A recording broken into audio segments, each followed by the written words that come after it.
Queremos cumprimentar todos com a paz do Senhor, com muita alegria que nós damos continuidade aos estudos bíblicos das nossas lições CPAD. Nós estamos estudando a Escola Bíblica Dominical.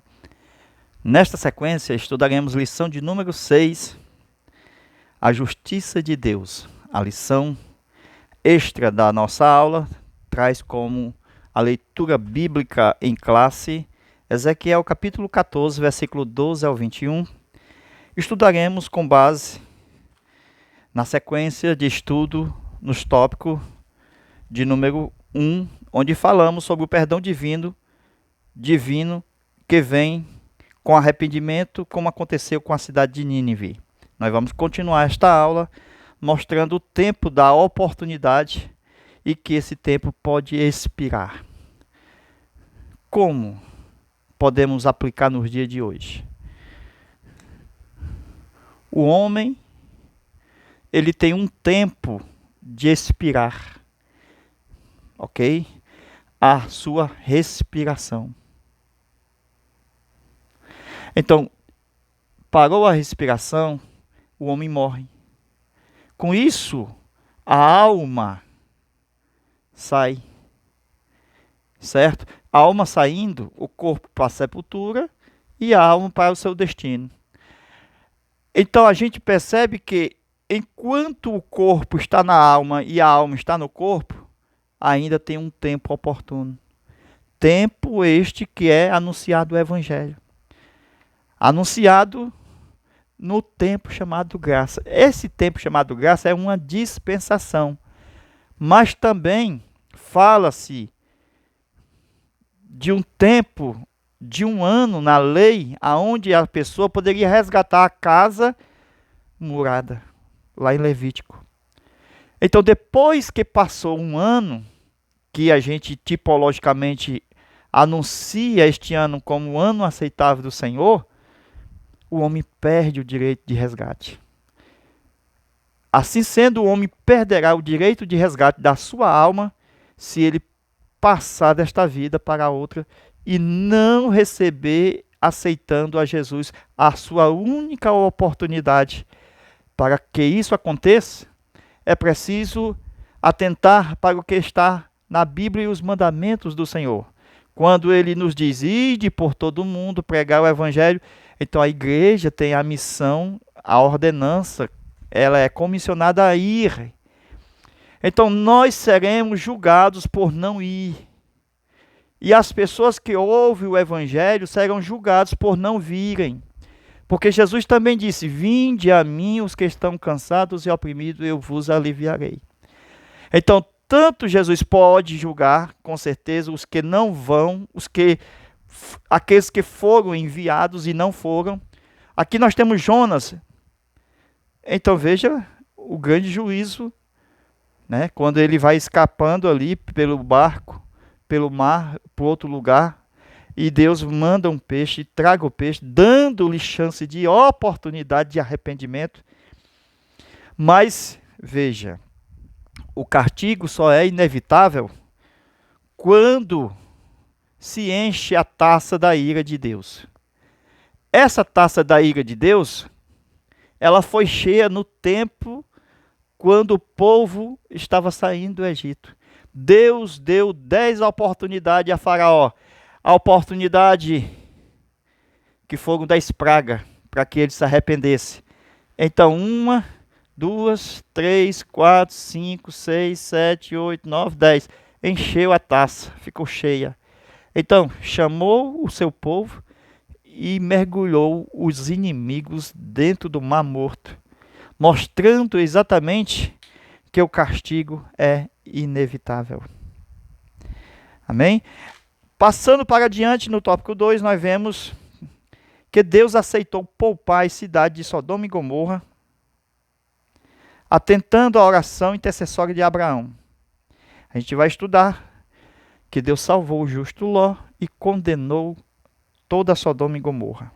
Esta é a aula que nós vamos começar a partir de agora. Nós ficamos no comentário do primeiro assunto, na primeira aula, a respeito de Jonas. Jonas, que ganhou em um só dia, em uma mensagem dura,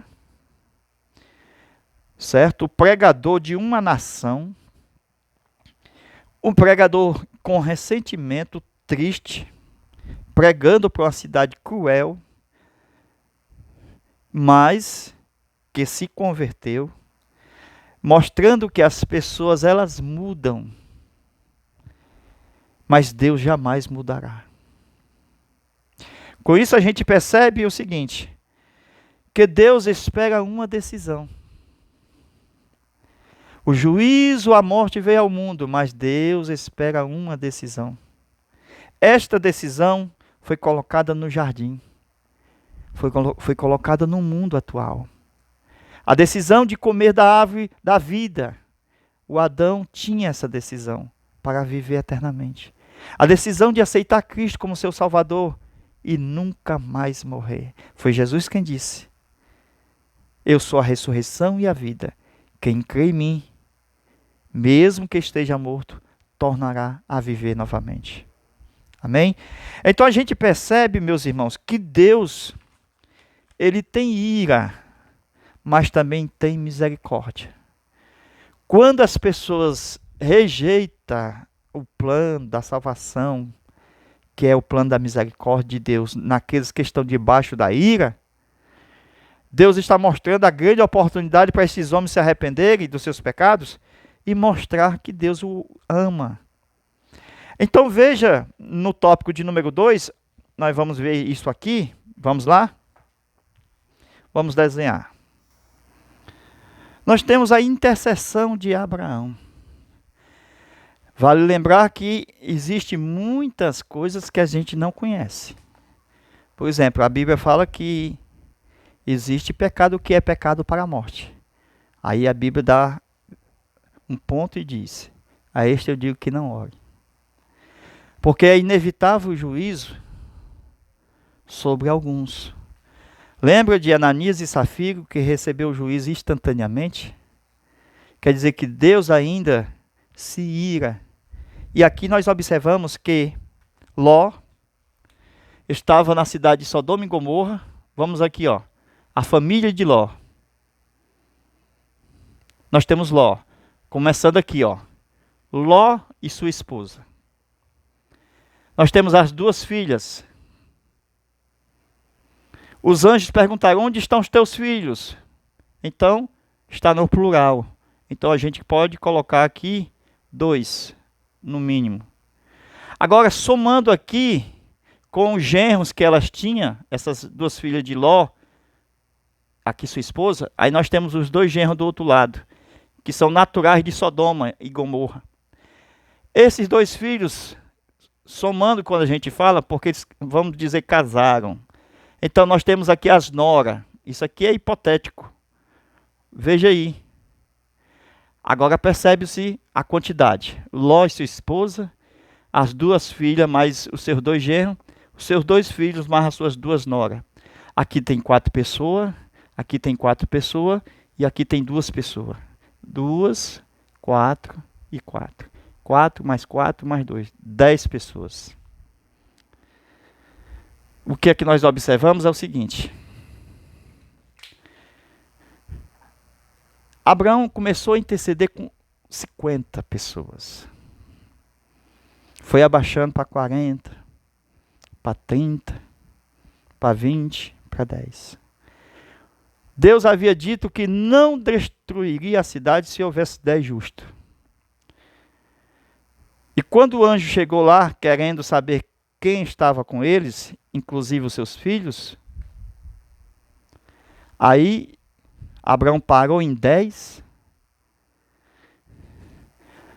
A mente de Abraão estava nisso aqui. Nessas 10 pessoas que a gente está aqui anotando. No mínimo 10. No mínimo, Ló salvou a família, como Noé tinha salvado a sua. Com isso, ele pensava, Abraão, que Deus não ia destruir Sodoma e Gomorra por causa dos 10, a família de Ló.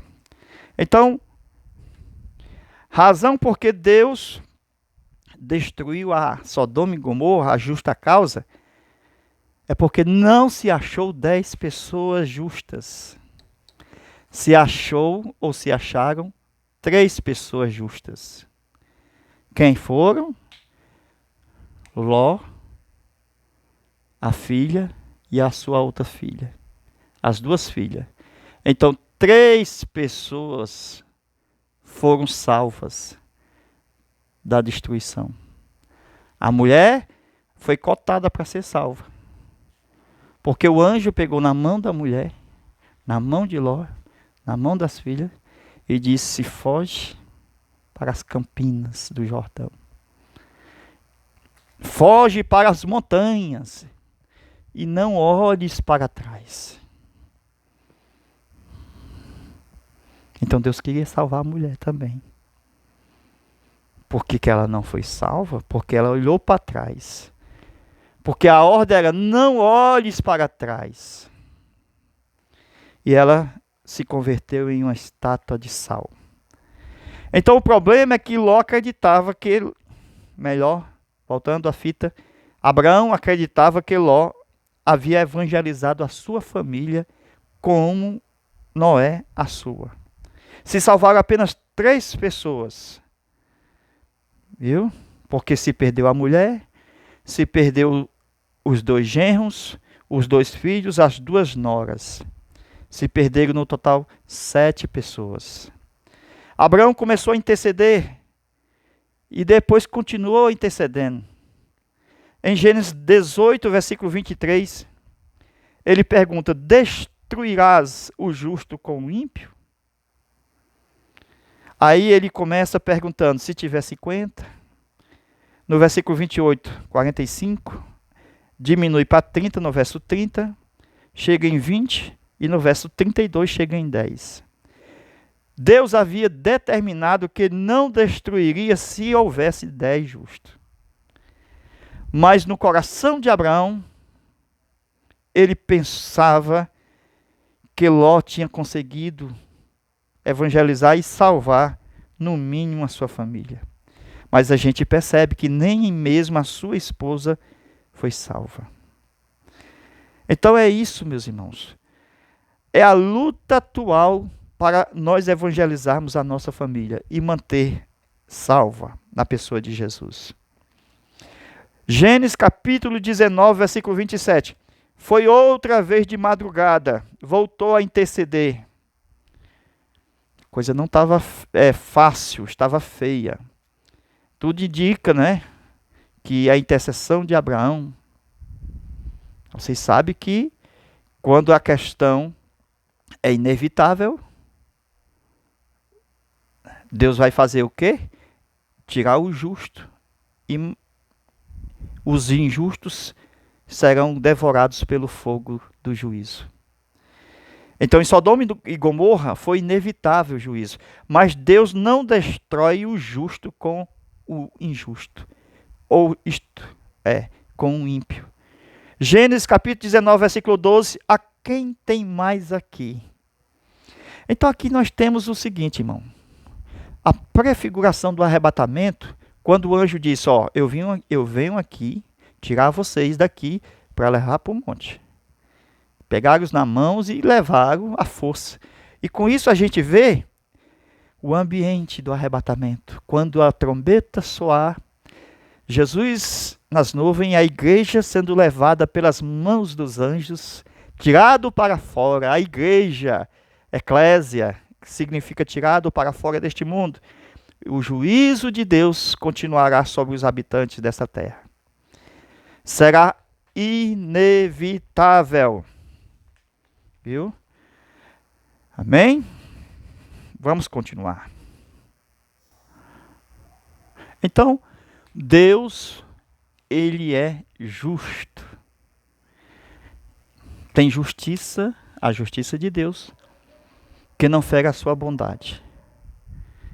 É um Deus bom e não existe bondade sem justiça. A bondade está com as mãos dadas com a sua justiça. Amém? Então percebe-se que Deus, tanto ele se ira, como ele também mostra a sua ira. Conforme a gente percebeu aqui no caso de Faraó, com as 10 oportunidades que Deus lhe deu, isso se chama misericórdia. São 10 oportunidades.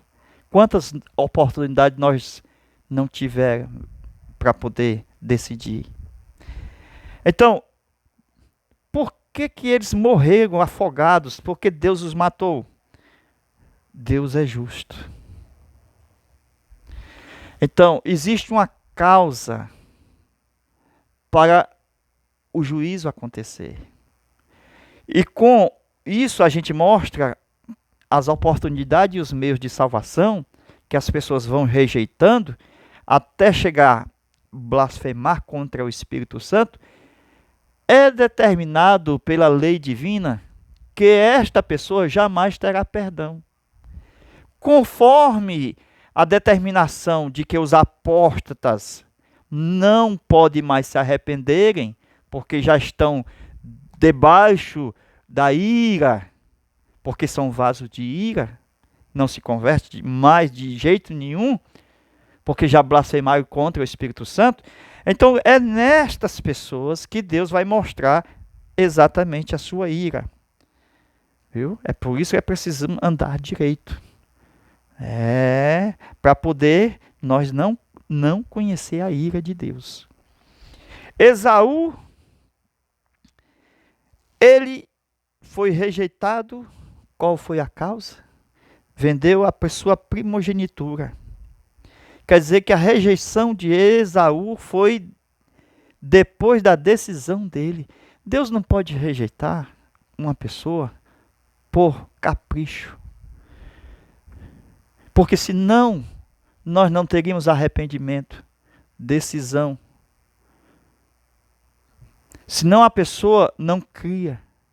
Se houvesse uma determinação já predeterminada, que houvesse um martelo e que as pessoas não decidissem, não precisassem de crer, então tudo isso nós temos uma soberania que determina o arrependimento, que determina o homem crer para poder ser salvo. Amém? Aí ele vendeu a sua primogenitura, porque não gostava do que é espiritual, e com isso Deus deu a conhecer o seu poder. E não foi somente nele, mas também em Faraó, Esaú, conforme a gente está falando, Saul, Herodes, Pilatos, Lameque, Caim e uma gangue nós temos em toda a Bíblia, que não prestou de jeito nenhum.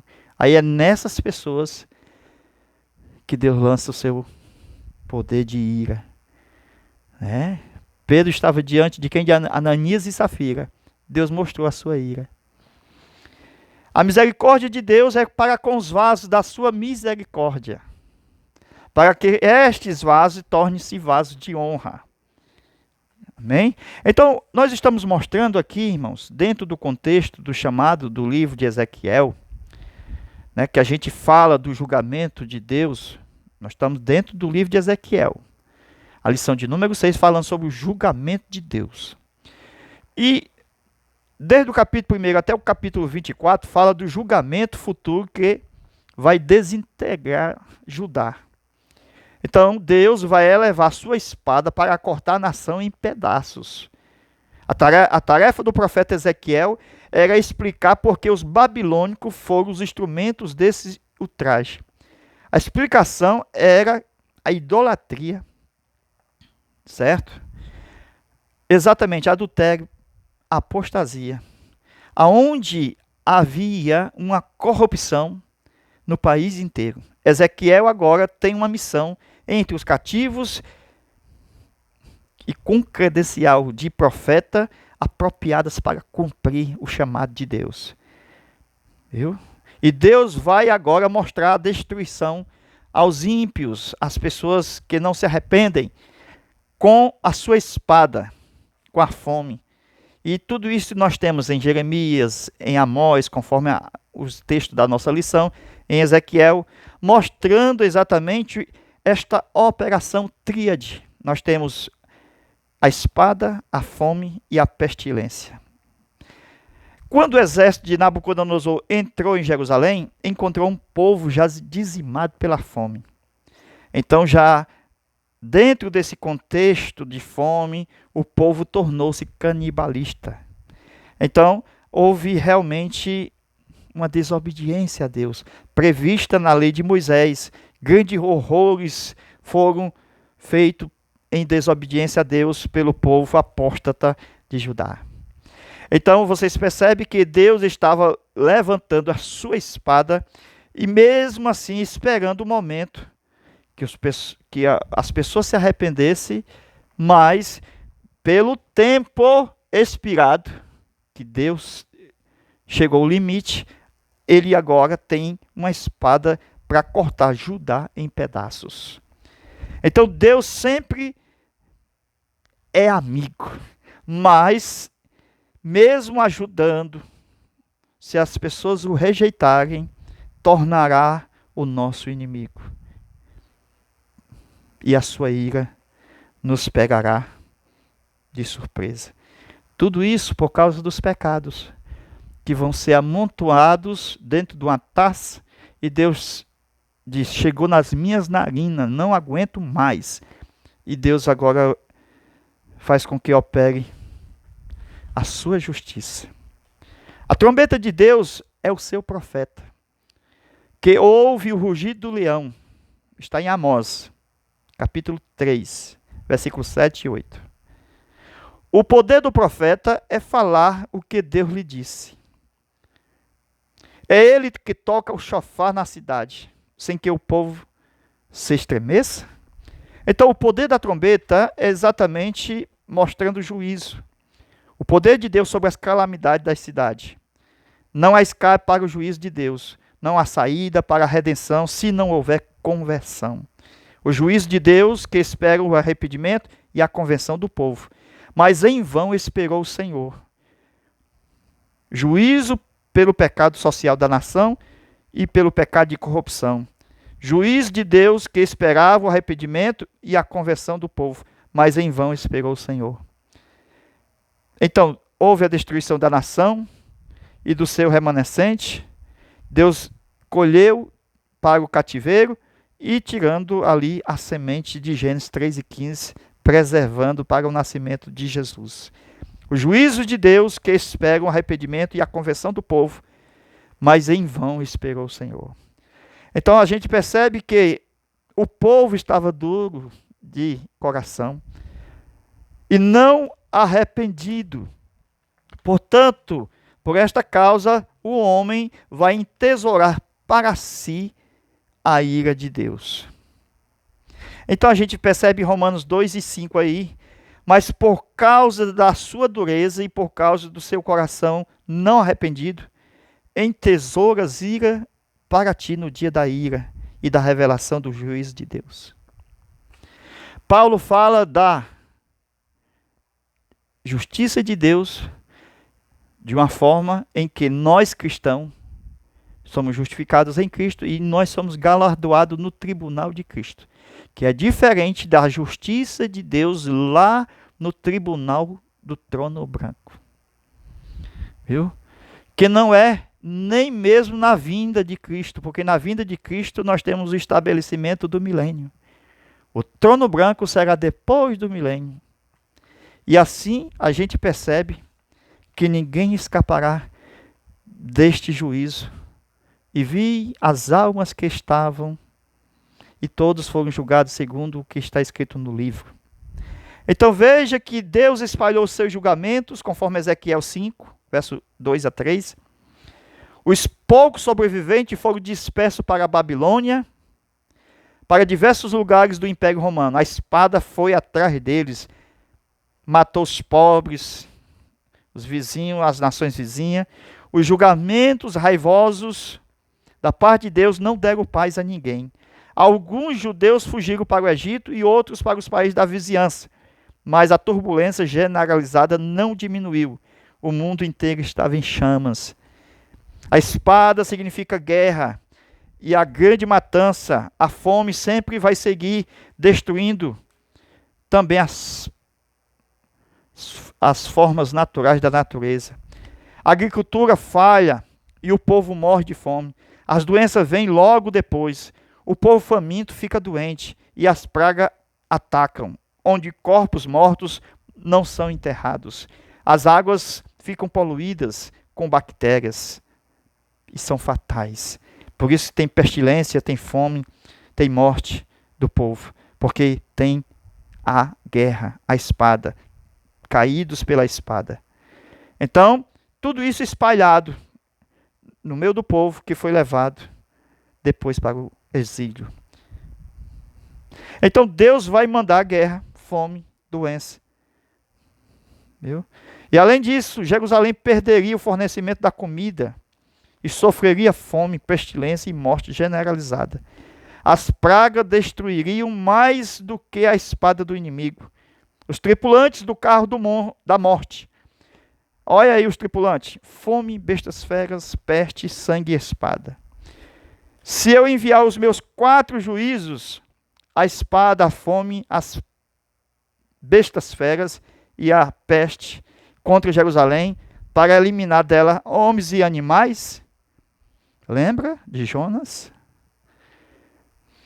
Aqui não foi poupado nem os homens nem os animais, mas lá foi poupado em Nínive a nação inteira, homens e animais. Então veja aqui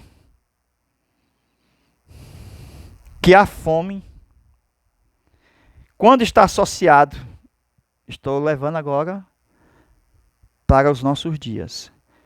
Porque Paulo diz o seguinte: quem nos separará do amor de Cristo? Não existe fome nos dias atuais?